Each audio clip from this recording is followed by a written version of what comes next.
ભરૂચ જિલ્લામાં રાજ્યનો પહેલો ગ્રીન ટેકનોલોજી આધારિત રસ્તો બનાવવામાં આવી રહ્યો છે। રાજ્યમાં પ્રથમવાર ભરૂચના જંબુસરથી ટંકારી દેવલા ગામ સુધીનો રસ્તો ગ્રીન ટેકનોલોજીથી બને છે। ગાંધીનગરમાં માર્ગ અને મકાન વિભાગના સચિવશ્રીના માર્ગદર્શન હેઠળ પ્રોજેક્ટને મંજૂરી ₹50 કરોડના ખર્ચે રોડ રિકન્સ્ટ્રક્શન માટે વહીવટી મંજૂરી અપાઈ। હયાત મટીરિયલને રિસાયકલ કરીને તૈયાર થાય છે અને પાણીના કારણે ખાડા પડવાની પરિસ્થિતિ નહીં સર્જાય તો જમીનની ભાર વહન ક્ષમતા વધશે અને રસ્તાનું આયુષ્ય પણ વધશે। ભવિષ્યમાં રાજ્યના અન્ય જિલ્લાઓમાં પણ આ ટેકનોલોજી અપનાવાશે।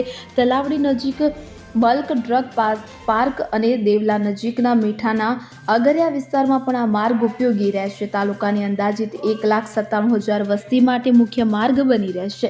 રસ્તા પર મિલિંગ, ડ્રાય રોલિંગ અને સિમેન્ટ સ્ટેબિલાઇઝેશનની કામગીરી પ્રગતિશીલ કામ માર્ચ 2026 પહેલા પૂર્ણ કરવાની તૈયારી। માર્ગ અને મકાન વિભાગના કાર્યપાલક ઇજનેર રોનક શાહે આપ્યો ખુલાસો તો પરિણામ સફળ રહેશે તો સમગ્ર રાજ્યમાં માર્ગ મજબૂતીકરણ માટે ગ્રીન ટેકનોલોજી અપનાવાશે। અન્ય સચિવ શ્રી માર્ગ અને મકાન ગુજરાત સરકારના આગેવાની હેઠળ તથા તેમના માર્ગદર્શન અને સેમિનાર દ્વારા ગુજરાતમાં એક ગ્રીન ટેકનોલોજી સભર રસ્તો બનાવવાની કામગીરી હાથ ધરવામાં આવી છે।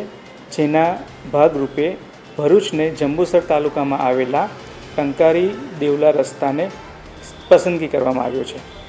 જે રસ્તાની ખાસિયત એવી છે કે આ રસ્તો બનાવતી વખતે હયાત રસ્તાને જ મિલિંગ કરીને તેમાંથી નીકળતા મેટલ તથા કપચી મટીરિયલનો ઉપયોગ કરીને રીલેઇંગ કરવામાં આવે છે। જેમાં સ્પેશિયલ કેમિકલ તથા સિમેન્ટનો ઉપયોગ કરીને રીસ્ટેબિલાઇઝ કરીને બેઝ બનાવવામાં આવે છે।